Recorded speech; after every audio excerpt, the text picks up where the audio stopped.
He thought finding a crying girl by the river was a blessing, but her tears held a deadly secret. The morning air was always crispest before sunrise. Linda pulled the zipper of his worn-out track jacket all the way to his neck and inhaled deeply. Jogging had become more than exercise for him, it was escape. Twice a day, morning and evening, he hit the road. The rhythm of his feet on the pavement dulled the noise in his head, at least for a little while. He was young, barely in his 30s, a man who had given his life to Christ 5 years earlier. At church, people admired his zeal. He prayed with passion, lifted his hands during worship, and quoted scripture with ease. But what they didn't see was the gnawing weight pressing down on him like a mountain: debt. It wasn't just a few unpaid bills. It was suffocating. A car loan he could no longer service, a credit card spiraling out of control, money borrowed from friends he hadn't dared to face in months. His phone vibrated with collection calls daily. Some nights, he unplugged it entirely just to sleep in peace. And yet, every Sunday, he stood among the congregation declaring, "The Lord shall supply all my needs according to his riches in glory." But where were those riches? Why hadn't heaven answered? Miracle services, fasting, laying on of hands, deliverance after deliverance, none of it had broken the chains tightening around him. Jogging was his only outlet. This morning, he took the usual path along the old tar road, dew still shimmering on the grass. The sky was streaked with pale orange as dawn crept in. His feet pounded steadily, breath fogging in the cool air. By now, his mind had fallen into its familiar loop: calculations of debts, the idea of resigning from his office job, and the temptation that had begun to whisper louder with each passing day: take your pension early. Cash out. Pay it all off at once. But that thought scared him. What if he blew through it all and was left with nothing? What if resignation stripped him of security forever? His prayers had become a cycle of desperation. God, show me a way. God, open a door. God, where are you? The path curved toward the river. The sight of it always stilled him a little. It wasn't a big river, more of a wide stream, but it had a quiet majesty. Its surface mirrored the sky, rippling softly with the breeze. Most joggers avoided this path. It was too lonely, too misty. But Linda liked the solitude. This morning, though, something was different. As he slowed to catch his breath near the old wooden bridge, a faint sound pricked his ears. At first he thought it was a bird. But no, this was softer, shakier. A whimper. A cry. Linda froze. His chest tightened as he scanned the mist. "Hello." His voice echoed slightly over the water. The sound came again, clearer this time. A child's cry. His heart lurched. Who on earth would leave a child here? He stepped cautiously off the path, shoes crunching on gravel, following the sound toward the reeds by the bank. The mist swirled, parting just enough for him to see a small figure crouched near the water. A little girl. She couldn't have been more than 7 or 8.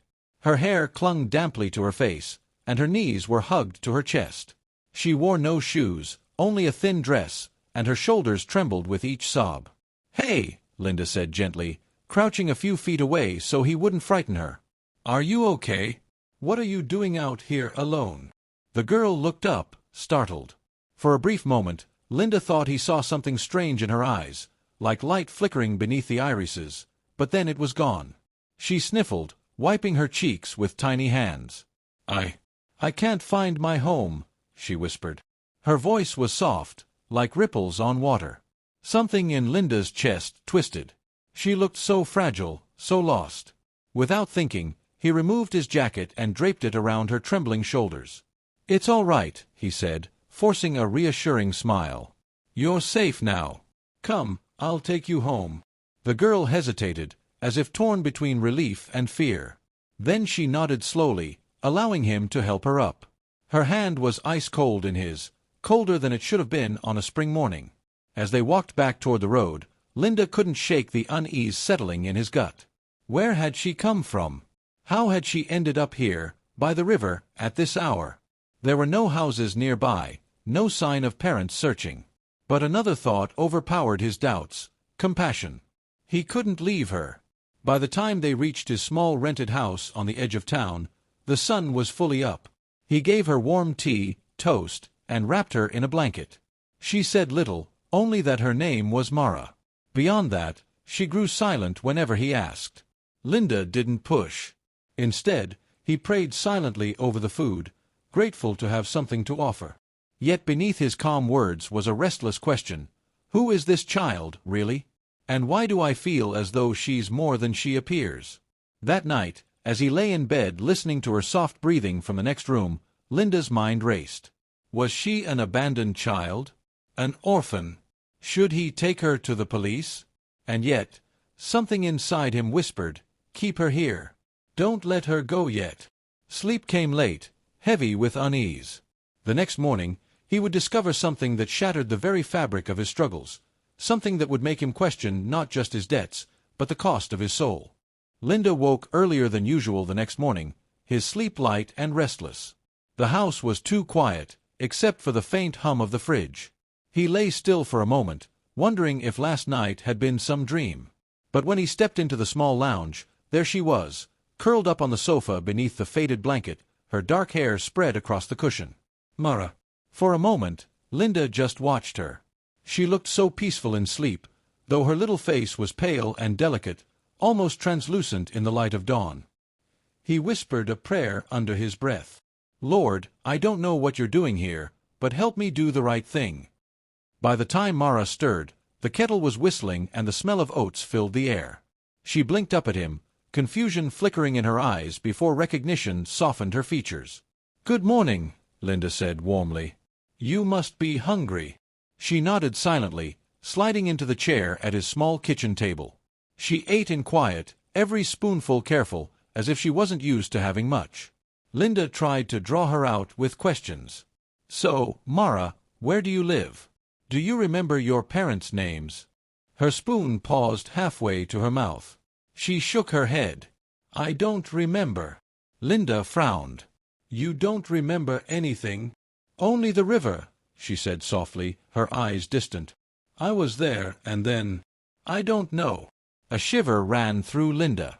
Something about the way she said the river sent goosebumps up his arms. But he forced a gentle smile. That's all right. Maybe it will come back to you. Yet as the day went on, Linda couldn't ignore the strange things he noticed. Mara avoided the tap when he tried to wash her hands, jerking away like the water burned. But when he offered her a bowl of plain water to drink, her eyes lit up with longing, and she cupped it carefully in both hands, sipping as though it were the sweetest thing she'd ever tasted. Even more unsettling was what happened in the afternoon. Linda had stepped outside to hang laundry when he heard a soft, choked sound from inside. He rushed back in, alarm tightening his chest. Mara sat on the sofa, tears streaking her cheeks. Hey, what's wrong? He asked, kneeling in front of her. She tried to hide her face, but the glisten on the floor caught his eye. Droplets lay there, not ordinary drops, but tiny crystalline stones, sparkling like glass under the light. Linda froze. His breath caught in his throat as he picked one up. It was cold, faceted, heavier than it looked. A diamond. He stared at Mara, heart hammering. What is this? She turned away, clutching her knees. Please don't tell anyone. The weight of the stone in his palm nearly made him dizzy. He had never held something so valuable in his life. His mind whirled, debts, creditors, sleepless nights, prayers unanswered. And now, in his hand, possibly the solution. No, he whispered. This can't be real. But it was. Later, when Mara had calmed, he slipped out under the pretense of running an errand. His hands trembled as he walked into the pawnshop on the corner of Market Street. The man behind the counter, a grizzled jeweler, squinted through his loupe at the stone. Where did you get this? The man asked sharply. Linda's throat went dry. A gift. The jeweler muttered something under his breath, set the loupe down, and leaned forward. This is high quality. Flawless. I'll give you cash right now. He slid a stack of bills across the counter. Linda's knees nearly gave out. It was more than he earned in a month. For one tear. As he walked out clutching the envelope, his heart raced with both exhilaration and dread. He could pay half his electricity bill with this alone. Maybe even negotiate with one of the creditors breathing down his neck. But as he turned the corner toward home, a cold thought struck him. Mara hadn't given him the diamond. She hadn't offered it as a blessing. She had been crying, suffering, and he had taken from her pain. By the time he reached his front door, the envelope of money felt heavier than lead. That night, Linda lay awake listening to Mara's breathing again. Every time she shifted under the blanket, guilt stabbed through him. He thought of Scripture, "What shall it profit a man to gain the whole world and lose his soul?" But then another voice whispered louder, "Isn't this what you prayed for? A way out. Maybe God works in mysterious ways. Maybe this is His provision." He closed his eyes, torn between gratitude and unease. And in the silence, Mara's soft whisper drifted from the sofa, though she seemed to be dreaming. "I belong to the river." Linda's eyes snapped open. The words echoed in his mind long after the house grew silent again. Linda couldn't get the whisper out of his mind. "I belong to the river." It clung to him like mist, following him through the night, through his morning jog, even into his prayers. Yet when he returned from his run, Mara was sitting quietly at the table, eating the oats he had left for her, as though nothing unusual had happened. She didn't mention the diamonds. She didn't mention the river. Linda wanted to ask. He wanted to demand answers. But the memory of that pawnshop envelope burned in his pocket. A part of him was afraid of what he might hear. Another part, darker, didn't want to scare away what could be the only miracle he'd ever held in his hands. That afternoon, the inevitable happened again. Mara was drawing on scraps of paper with a dull pencil when she suddenly froze. Linda, folding laundry nearby, saw her shoulders shake. Then tears slid silently down her cheeks. He hurried toward her, but instead of wrapping her in comfort, his eyes fell to the floor. Diamonds! 4 of them this time, scattered like raindrops that refused to vanish. He picked one up, his fingers trembling. Larger than the first. Perfectly cut, as if heaven's jeweler had crafted it. His heart thudded in his chest. "Mara," his voice broke.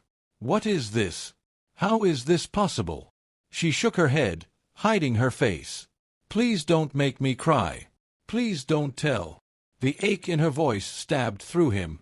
But his eyes betrayed him, fixed on the stones glimmering on the floor. That night, against every warning in his spirit, Linda returned to the pawnshop. The same jeweler's eyes widened at the sight of the 4 stones. "Where are you finding these?" he demanded. Linda lied again. "A family heirloom." The man whistled low, sliding another thick envelope across the counter. "I'll buy every single one you bring." Linda's hand shook as he stuffed the cash into his jacket. He could pay off a creditor right now. He could silence one of the many voices hounding him. For the first time in years, freedom felt close enough to taste. But freedom tasted strangely bitter. At church that Sunday, Linda couldn't concentrate. The pastor preached on contentment, on trusting God beyond material wealth. Each word felt like an arrow. "Do not store up treasures on earth, where moth and rust destroy, for where your treasure is, there your heart will be also." Linda's palms grew clammy. He avoided eye contact with the congregation. He thought of Mara's pale little face, streaked with tears, and the stones glittering beneath her. He thought of the envelope of cash hidden in his drawer at home. When the service ended, a kind old woman touched his arm. "Brother Linda, you look troubled. Are you all right?" He forced a smile. "I'm fine. Just tired." But inside, he was far from fine. He was cracking open a door that could never be closed again. That evening, as the sun dipped low and painted the sky crimson, Linda sat across from Mara at the kitchen table. She avoided his eyes, nibbling at her bread. "Why do your tears become diamonds?" he finally asked. She flinched. For a moment, silence hung heavy between them. Then she whispered, "Because I'm not like you." Linda's throat tightened. "Not like me? What do you mean?" Her small hands clenched the crust of bread. "I don't belong here. I belong to the river. When I'm away, it hurts inside, and the hurt comes out as tears. But the river takes care of me. It turns my sorrow into something else." Her voice trembled. "If I cry too much, I get weaker. The river makes me strong again. Without it, I'll fade." Linda's breath caught. He wanted to ask more, press her for answers, but the way she hugged herself told him she had already said more than she meant to. That night, as she slept on the sofa, Linda sat alone in the kitchen, staring at the diamonds hidden in his drawer. His mind ran in circles. This is wrong. I'm using her pain. But maybe this is how God provides. Didn't he use ravens to feed Elijah? Didn't he bring water from a rock? Who am I to reject a blessing that falls at my feet? The voices warred in his head until his temples throbbed. At last, he gripped the drawer handle, opened it, and pulled out one of the stones. He held it up against the light, watching it catch fire in its heart. And a frightening thought crept in, quiet but sharp as a knife. What if I need her to cry again? Linda pressed his hands to his face, ashamed. But the thought refused to leave. He had tasted the promise of freedom. Now he wanted more. Outside, the night was unusually restless. The wind howled through the trees, rattling his window. And from the sofa, Mara shifted in her sleep, her lips parting in a whisper that chilled his blood. They always come for me, when I'm away too long. Linda froze. Who comes? He whispered, though she was deep in dreams. But she didn't answer. Only the sound of the wind grew louder, like 1,000 voices rushing past the house. And Linda, clutching the diamond in his hand, couldn't tell whether the sound outside was the storm, or the river calling back what belonged to it. For the first time in years, Linda slept without nightmares. No creditors pounding in his head, no numbers circling endlessly in the dark. He awoke with a strange lightness, as though the chains around his chest had loosened just a little. That week, the change became real. He walked into the creditor's office, a place he had dreaded for months, and laid thick envelopes of cash on the table. The man's eyes widened, his tone softening instantly. "So, Mr. Linda," the man said, flipping through the bills, "seems you've found your footing again." Linda forced a smile. "By God's grace." By the time he stepped out into the sunlight, his knees nearly buckled with relief. One debt cleared. A giant stone lifted from his shoulders. He breathed deeply, savoring the taste of victory. That night, he knelt in his small bedroom. "Thank you, Lord," he whispered, tears slipping down his cheeks. "Maybe this is your answer. Maybe this child is an angel in disguise. Forgive me if I doubted you." Yet, even as he prayed, the drawer of diamonds glimmered faintly in his mind, tugging at him like a whisper, "There's more where that came from." Mara noticed the difference in him. He hummed while cooking, smiled more easily, even bought her new clothes from the corner shop. At first, he treated her with genuine kindness. He listened to her small stories, taught her to pray before meals, even read psalms aloud at night when she couldn't sleep. "You remind me of my little sister," he told her once, though his voice cracked at the memory. His sister had died when he was young, a wound he rarely spoke of. Mara's presence had stirred something tender in him. But tenderness had a way of clashing with temptation. Every few days, when Mara cried, sometimes over nightmares, sometimes from sudden sadness, Linda's eyes always flicked toward the floor. Always toward the sparkling stones left behind. He told himself it wasn't wrong. He told himself he never caused her pain. He only accepted what came from it. And with each stone sold, another debt melted away. Soon, the phone calls stopped. The threatening letters ceased. Linda could walk through town without ducking his head in shame. He even upgraded his wardrobe, buying 2 new suits for work. People at church began to whisper about how blessed he looked. One Sunday after service, a brother clapped him on the back. "Brother Linda, you must share your secret. How did you turn things around so fast?" Linda forced a laugh, his stomach knotting. "Prayer, my brother. Only prayer." They both chuckled, but inside Linda felt something coil tighter. It was true he prayed, but the real secret was hidden in his living room, wrapped in a borrowed blanket, sipping water like it was life itself. By the second month, Linda was completely debt-free. The relief was intoxicating. He walked into his bank app and saw 0 balances where once there had been mountains of red. He nearly wept at the sight. "I'm free," he whispered aloud in his room, clutching the phone. "I'm finally free." But freedom came with a dangerous taste. The next day, as he jogged his usual path by the river, his mind wandered, not to his debts, but to possibilities. What if he invested? What if he bought land? What if he became wealthy, not just free? The thought startled him, but it grew roots quickly. Why not? Didn't Abraham have cattle and silver and gold? Didn't Solomon reign in splendor? Hadn't God promised abundance to his children? By the time he returned home, sweat dripping down his face, he was already thinking of ways to make Mara cry just one more time. That evening, Mara sat quietly by the window, her small hands clasped in her lap. She looked fragile in the dim light, like a porcelain doll about to crack. Linda watched her from the doorway. A war raged inside him. He could just let her be. He could let her tears come naturally, if they ever came again. But what if they didn't? What if this chance slipped through his fingers forever? He stepped closer, his voice softer than usual. "Mara, are you all right?" She looked up at him with those shimmering eyes. "I miss the river." The words struck him like a blade. He knew what she meant. He had heard her whispers in her sleep. He had seen how she weakened the longer she stayed away. But instead of compassion, something darker stirred. If being away from the river makes her sad, maybe sadness isn't such a bad thing. He hated the thought. He hated himself for thinking it. Yet he couldn't shake it. That night, as he lay awake, his conscience screamed at him. "She's just a child. She's in pain. How can you even think of using that?" But then he thought of the freedom he had tasted. The money. The peace of no debts. The possibility of more. By midnight, he had made a quiet, trembling decision. He would find a way to make Mara cry. The next morning, the house felt heavier. Mara hummed softly to herself while playing with the pencil stubs Linda had given her. Her humming was oddly soothing, like the sound of running water.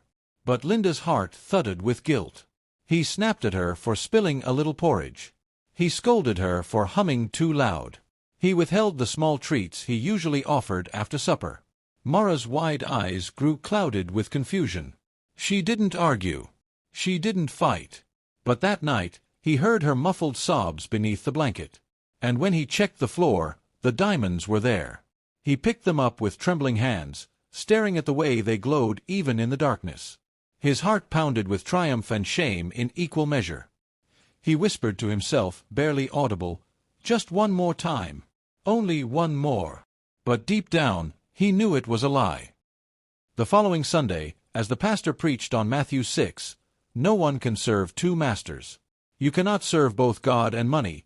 Linda's hands clenched so tight his nails dug into his palms. His pulse hammered in his ears. He looked down at Mara sitting beside him, her small hands folded neatly in her lap, eyes lowered. And for the first time, he wondered, was he still serving God, or had he begun to serve the diamonds born of a child's tears?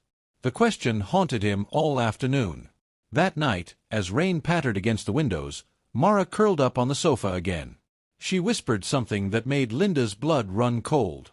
"I don't think I'll last much longer without the river." Linda stiffened in the doorway. His heart twisted, but his mind was already racing. If she was fading, then time was short. And if time was short, then he had to make the most of it, while he still could. The next days blurred into one another, each one carrying Linda further down a path he had never imagined himself walking. At first, he told himself he was still a good man, still a believer, still compassionate. He provided food, shelter, and clothes for Mara. He read her scripture at night. He prayed over their meals. But beneath it all, a poison was growing. The diamonds had done more than pay off his debts. They had opened his eyes to the life he could have. No more scrimping and saving, no more hiding from creditors. Now he dreamed of more: new furniture, a better car, even a bigger house in a quieter neighborhood. For the first time, he felt the world could finally respect him. Yet there was one catch. The diamonds only came with Mara's tears. And Mara's tears only came with sorrow. At first, Linda tried to wait for her natural sadness, the occasional nightmares, the quiet longing she had for the river. But soon, he grew restless. Sometimes days would pass without a single tear. He would pace the floor, checking the drawer where he kept the stones, anxiety tightening his chest. What if the supply stopped? What if his miracle dried up? That fear was enough to twist him. He began small. A sharp tone when she spoke too much. A withheld smile when she tried to share a joke. A sigh of disapproval that made her shrink into herself. Each time, guilt gnawed at him. But when the tears came, and with them the diamonds, he silenced the guilt with promises. Just one more. Only for now. When I'm settled, I'll stop. When I've built something secure, I'll treat her better.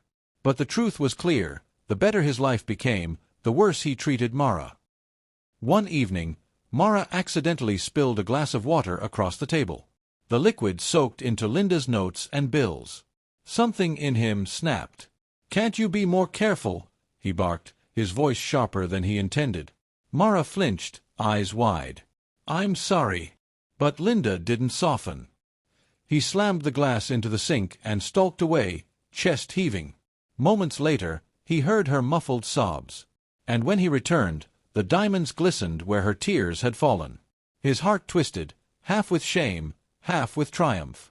He pocketed the stones, whispering under his breath, "Forgive me, Lord. It's for survival." But survival had long ceased to be the goal. Soon Linda was no longer simply debt-free. He was wealthy by his old standards. His wardrobe expanded, his kitchen filled with imported foods. His neighbors whispered about how quickly he had risen. Some praised God for his breakthrough. Others grew suspicious. At church, he began to notice the change in himself. Where once he had worshipped with tears in his eyes, now his arms hung stiff at his sides. His prayers were shorter, distracted. His heart felt heavy in ways even the pastor's sermons couldn't penetrate. One Sunday, the message was about Abraham's test with Isaac. Will you withhold anything from God? Even what is dearest to you? Linda swallowed hard. He thought of Mara. He thought of the diamonds. His pulse pounded as though the pastor had spoken directly to him. But when the offering basket passed by, instead of conviction leading him to generosity, he clutched his wallet tighter. The church doesn't need my diamonds, he thought bitterly. This is between me and God. Yet even as he tried to justify himself, he felt the quiet, unrelenting whisper, "You are no longer serving God. You are serving greed." Mara grew quieter as the weeks passed. She no longer hummed by the window. Her once bright eyes dulled. She ate less, spoke less, curled into herself more. Linda noticed. But instead of comforting her, he began to measure her silence like currency. The sadder she grew, the more likely the tears would come.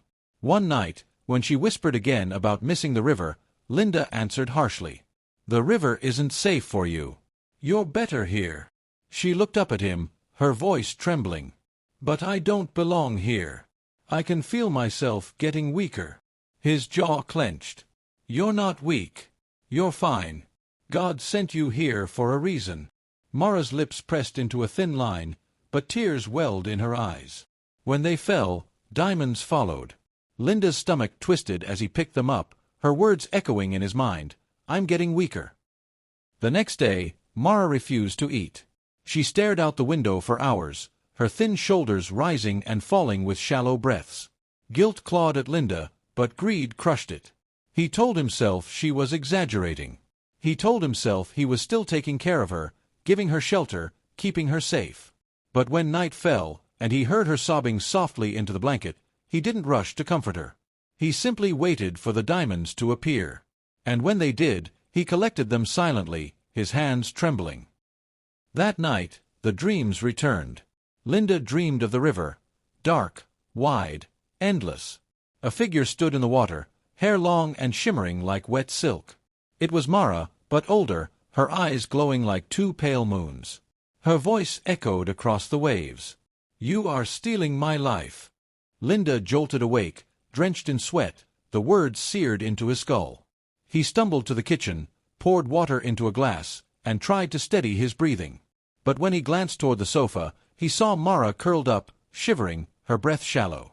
And beneath the blanket, the faint shimmer of scales caught the moonlight. Rain drummed steadily against the roof that night. The house felt heavier than usual, as if the walls themselves were holding their breath.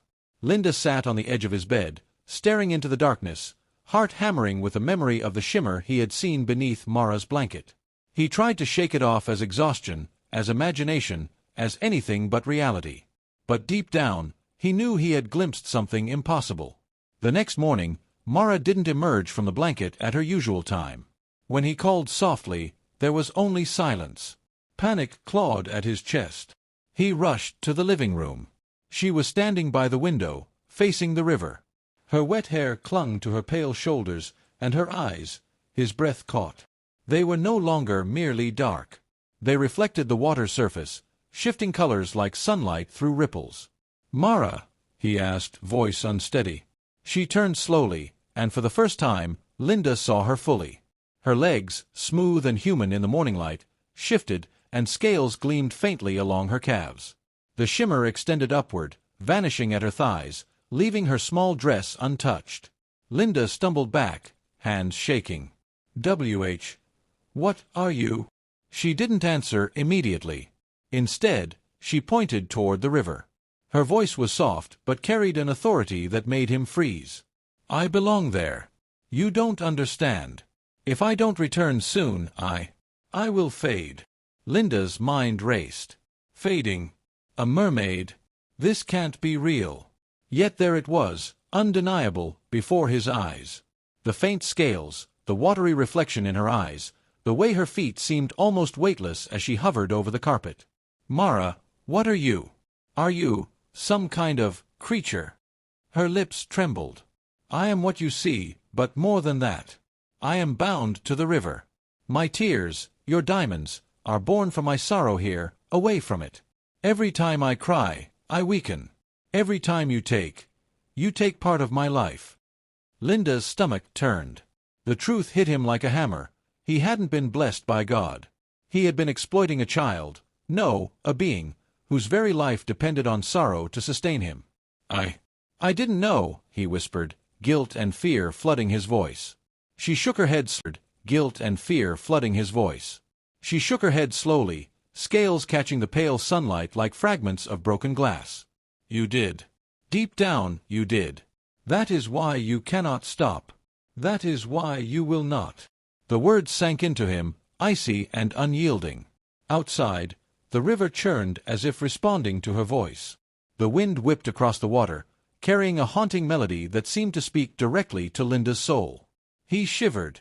Somewhere in the distance, something large moved beneath the surface, sending ripples across the morning mist. "I warned you," she said softly. "I tried to trust you. I let you care for me. But your heart, it is not what it once was." Linda felt tears prick his eyes. Shame, fear, and awe collided within him. I didn't mean to hurt you. I wanted to be free. I wanted to live without fear." Her gaze softened, briefly, and then sharpened again. "Freedom is never stolen at the cost of another's life. You have been given a gift. You have been given mercy. And yet you have chosen greed." The house suddenly felt alive with tension. Water dripped from the roof, pooling into the corners. Something brushed against the window, a sensation like fingers running across glass. Linda froze. The river itself seemed to be watching him. I can make it right," he stammered. "I'll stop. I'll give you back your freedom. I won't." But she shook her head. "It is not enough. You cannot undo what has been done." Suddenly, Mara moved toward the door, and the faint scales along her legs spread, shimmering like sunlight on waves. Her eyes glowed with an unearthly light. "I will return to the river. You will see the consequences of your actions if you do not change your heart." Before he could respond, she stepped outside. The morning mist enveloped her, and then, as if dissolving into the water itself, she vanished. Linda ran to the riverbank, heart pounding. He scanned the ripples, searching for her, calling her name. The water was calm now, eerily still, reflecting the sky. Only a few diamond-like droplets floated on the surface, glittering like distant stars. He sank to his knees on the damp grass, shaking, chest heaving. "What have I done?" The river whispered in response, a low, haunting sound that echoed in his bones. Somewhere in its depths, he felt a presence, judging, waiting, patient. Linda looked at the few diamonds left in his pocket, and for the first time, they felt heavy with blood and guilt rather than treasure. His freedom, his wealth, his life, They had been built on the suffering of a creature whose life he did not fully understand. Tears streamed down his face. Not from joy, not from victory, but from fear, shame, and the realization that his soul was teetering on the edge. He whispered into the mist, "Please, forgive me. Please, God, forgive me." The river rippled as if acknowledging his plea, but somewhere deep within, a voice, soft, melodic, and impossibly distant, warned him. The river remembers. And Linda knew, with a chill that traveled from his chest to his fingertips, that Mara's return, and the reckoning of the river, was only a matter of time. The house had grown darker, colder, though the sun still rose each morning. Rain had become more frequent, mist clinging to the windows and creeping across the floor like ghostly fingers. Linda moved through it all with a restless urgency. He had tasted freedom, and now he wanted more. The diamonds had become an obsession. Their glow haunted him, reminding him of everything he had lost, and everything he could gain. Every day without them felt like a step backward. Mara, once the fragile, trusting child who had slipped into his life, had changed too. Her eyes were dulled, her small shoulders slumped under invisible weight. She no longer hummed by the window or smiled at his jokes. Even her once joyful laughter was gone. Linda noticed. And yet, instead of compassion, he felt impatience, frustration, and a dangerous craving. If she cries, I can sell. If she cries, I am safe. If she cries, I can have everything I've dreamed of. At first, he began subtly. He withheld small comforts. A cookie Mara loved. A warm blanket. A kind word. Each deprivation was accompanied by a quiet prayer, a whispered promise that he would stop, tomorrow. But tomorrow never came. When Mara's tears fell, diamonds formed. Linda's hands shook as he collected them. Guilt pressed at his chest, but the sight of wealth was intoxicating. The balance between conscience and desire snapped, leaving only one voice: get more. Don't let this go. One evening, Mara accidentally knocked over a cup of water. Linda's reaction was sharper than he intended. Careless, he snapped, his words slicing through the quiet room. Mara's lips trembled. She bit them to keep from crying. Her shoulders shook. And then, when he turned his back, she wept quietly. The diamonds appeared on the floor. Linda's stomach twisted. He tried to tell himself it wasn't deliberate. He had not caused her tears, directly. But the thought of what could happen if he provoked her further lingered like a shadow. Days passed. Linda began testing his control. He raised his voice over trivial matters, criticized her for small mistakes, withheld food or attention. Each act was calculated to elicit sorrow. And each time, the diamonds appeared. Mara grew weaker with every sob. Her small frame seemed to shrink, her once shimmering eyes losing light. Linda's nights were restless, haunted by her quiet suffering. He tried to tell himself it was necessary. He tried to justify it. This is survival. This is provision. God has given me a way. But deep down, fear clawed at him. Not the fear of Mara, but the fear of the river. He had glimpsed it in her eyes, had felt it in the nights of relentless mist and wind. Something powerful, ancient, and patient was waiting. And it remembered. One night, a storm erupted. Wind tore through the trees, rain hammered the roof, and the river swelled violently. Linda paced, clutching the diamonds he had collected that day. Mara sat silently on the sofa, shivering, eyes wide and haunted. "You're scaring me," she whispered, voice barely audible over the storm. Linda swallowed. I'm just trying to keep you safe." She shook her head. "You're not keeping me safe. You're hurting me. You don't understand. The river." Thunder rolled across the sky, vibrating through the house. Windows rattled. Rainwater seeped beneath the door. Mara's words were swallowed by the roar, but Linda felt them in his chest. The river will come for what it owns. He wanted to deny it, to scoff at it. But then he noticed the small things. Fish gathering unnaturally near the riverbank, water from the tap behaving strangely, the way Mara's sobs seemed to carry a chill that no fire could warm. He had crossed a line. Linda tried to ignore it at first. He had wealth, comfort, and freedom from debt. He had everything he thought he wanted. But the signs grew harder to dismiss. One night, Mara refused to cry, no matter what he did. She sat on the sofa, silent and still, her lips pressed together, tiny hands clenched into fists. Linda shook her head. He raised his voice, threatened, tried to scare her. Nothing. The river called. A chill ran through the room. Windows rattled. The lights flickered. And then, he saw it. The faintest shimmer along her legs, more pronounced than ever.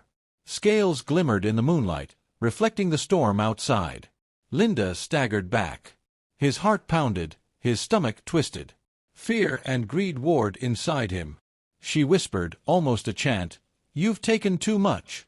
Too much, too long." And then the water from the window pooled along the floor, creeping closer to him, as though alive.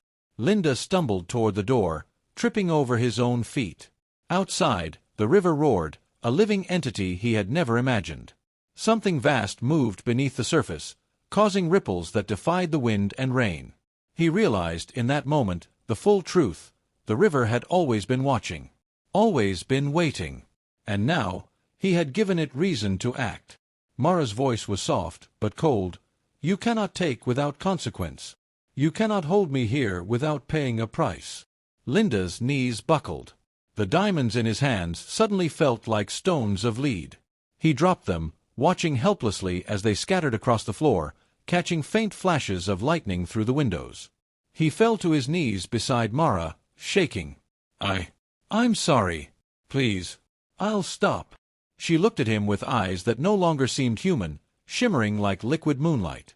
"It is too late," she said softly. "Too late for the river, and too late for you." The storm raged louder. Water seeped from the floorboards, swirling around his ankles. Linda's mind spun with panic and regret. He had believed he was clever, that he could control her sorrow, that he could take the blessings without consequence. Now, he realized how wrong he had been. The river had remembered. And it was coming.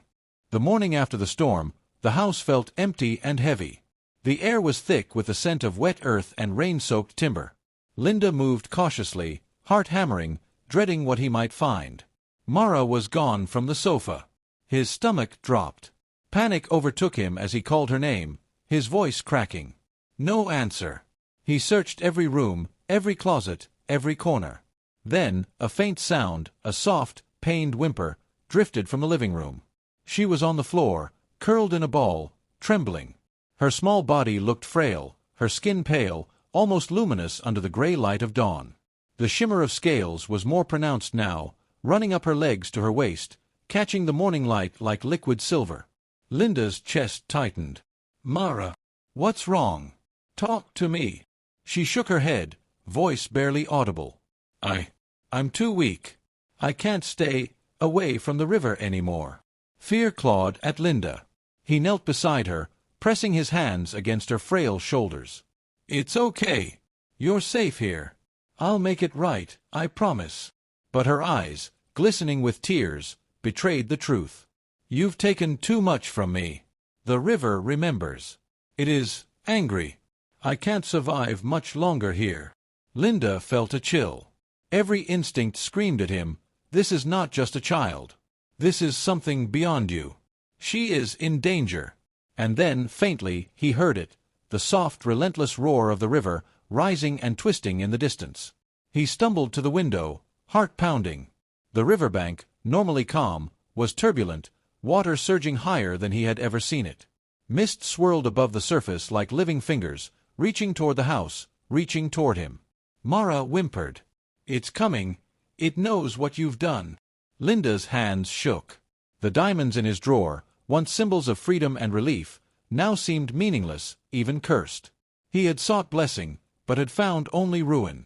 "Please, don't take her," he whispered to himself, voice trembling. "I'll fix this. I'll give her back to the river. I'll do anything." But Mara shook her head weakly.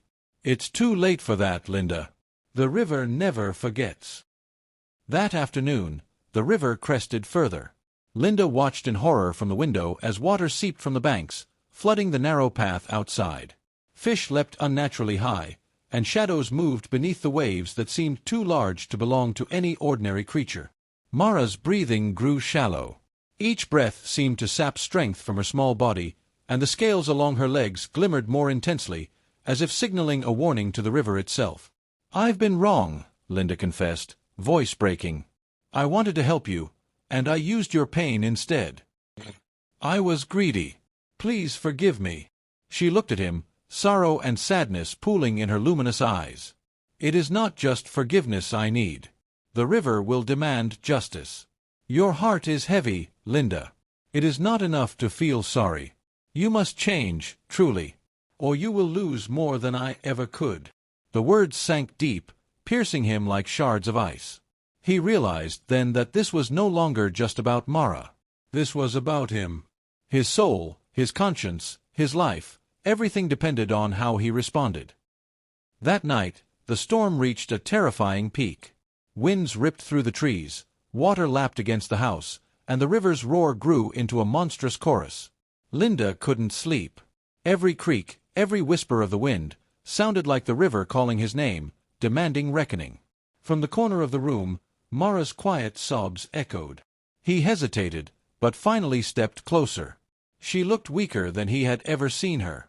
"I'm sorry," he whispered. "I won't hurt you again. I promise. I'll let you return to the river." Her voice was barely audible. "It may not be enough. The river does not forgive so easily." Linda's throat tightened. "Then tell me what to do. I'll do anything." She reached out a trembling hand. "You must release everything. All of the wealth, all the greed, all the pain you've caused me, back to the river. Only then can it calm. Only then can you be free." Linda's heart sank. The diamonds. The money he had earned with her tears. The life he had built. He swallowed hard, feeling the weight of every choice crushing him. Outside, the river surged higher. Water licked the edge of the property. Shadows moved beneath the churning surface, enormous and undistinguishable, like the spirits of the river itself rising to claim what was theirs. Mara whispered, "It is coming, and it will not be denied." Linda's knees buckled. The house seemed to shake as if acknowledging the river's wrath. The diamonds in his drawer shimmered faintly, like tiny embers of guilt, mocking him. He realized, with a cold, terrifying certainty, that he had only one chance to survive. If he failed, the river would take both Mara and him, and perhaps his very soul along with it. And the river, it was coming faster than he could ever imagine. The river roared louder than Linda had ever heard. Its dark water churned violently, waves slapping against the banks like fists. Mist coiled around the trees and the house, curling over the roof, carrying the sound of 1,000 whispers, Mara's voice echoing within it. Inside the house, Mara lay curled on the floor, shivering, eyes barely open. The scales along her legs shimmered in the dim light, glowing with a faint ethereal luminescence. Linda's hands shook as he knelt beside her, holding her frail body. I'll make this right," he whispered. "I'll give everything back." Mara's lips quivered. "It may not be enough, but you must try."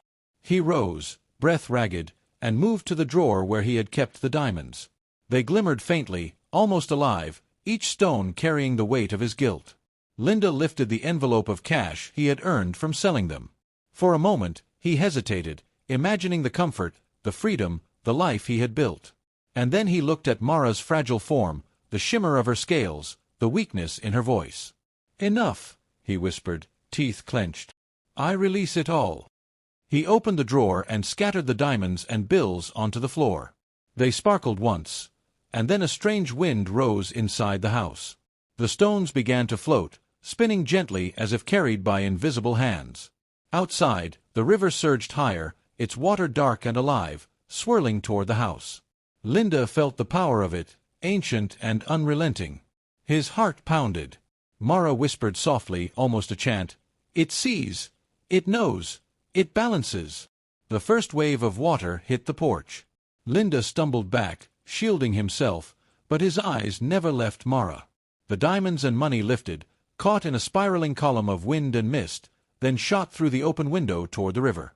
Linda gasped as he watched them disappear into the surging current. The river swallowed them with a violent swirl. Mara's eyes fluttered closed, and a soft sigh escaped her lips. For a moment, she seemed to shrink, almost vanishing, as if the river itself were pulling her strength back. "Linda," her voice trembled, "you have begun to right your heart, but you must let go completely. Only then." The river roared again, louder than the storm, and Linda felt the walls of the house shudder.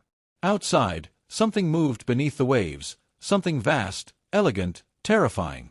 A voice, not human, whispered through the wind. "The debt has been acknowledged. The balance will be restored." Linda's chest tightened.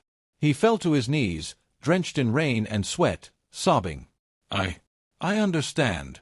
I see now. I was wrong. I was greedy. Please forgive me. All of it." A calm fell over the room. The waves outside began to retreat, water receding slowly as though satisfied. The floating mist disappeared. And then, slowly, Mara's breathing grew steadier.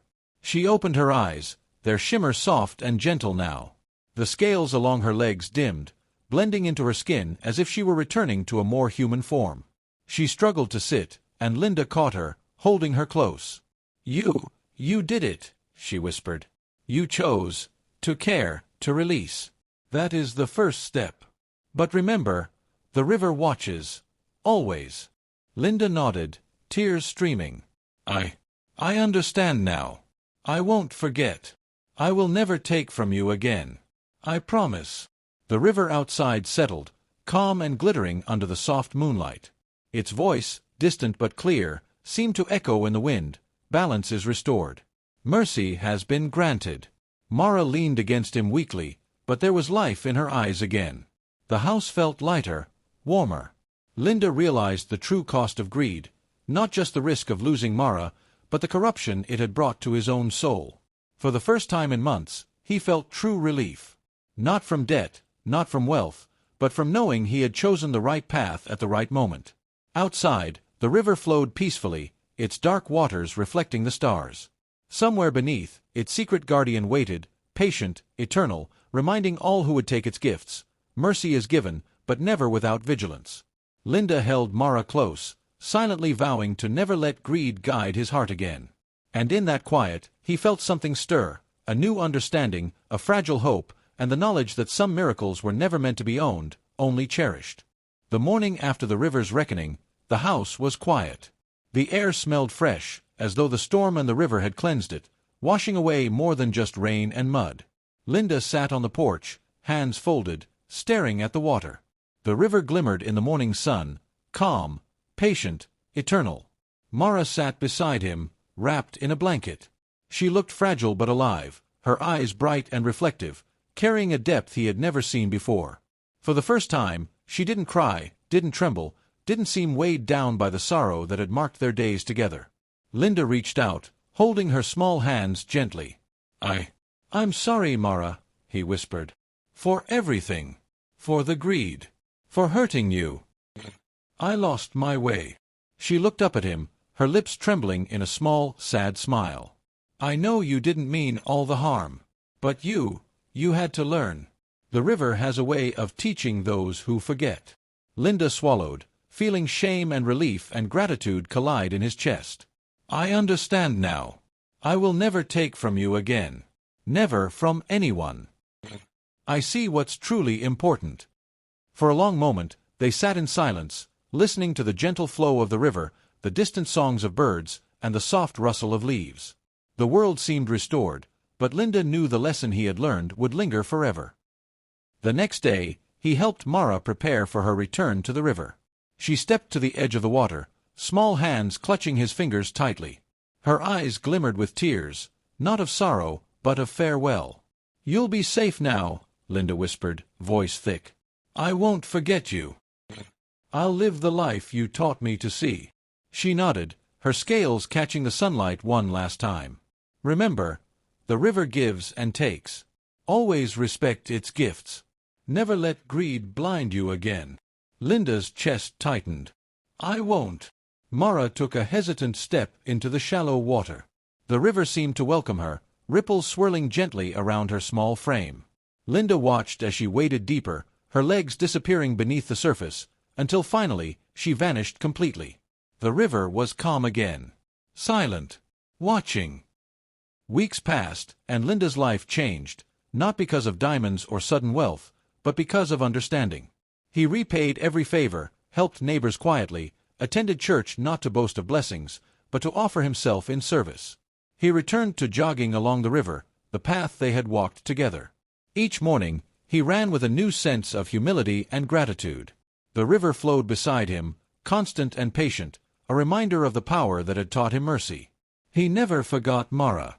Sometimes, when the mist hung low, he thought he glimpsed her shimmering form beneath the surface, waving, smiling, a quiet blessing for the man who had learned to honor life rather than exploit it. One evening, as the sun set in molten gold across the water, Linda knelt by the riverbank, whispering a prayer, not for wealth, not for comfort, but for guidance. "Thank you, Lord," he said softly, "for mercy, for forgiveness, for the lessons I needed to learn. Help me to walk rightly, always." A faint shimmer reflected across the water.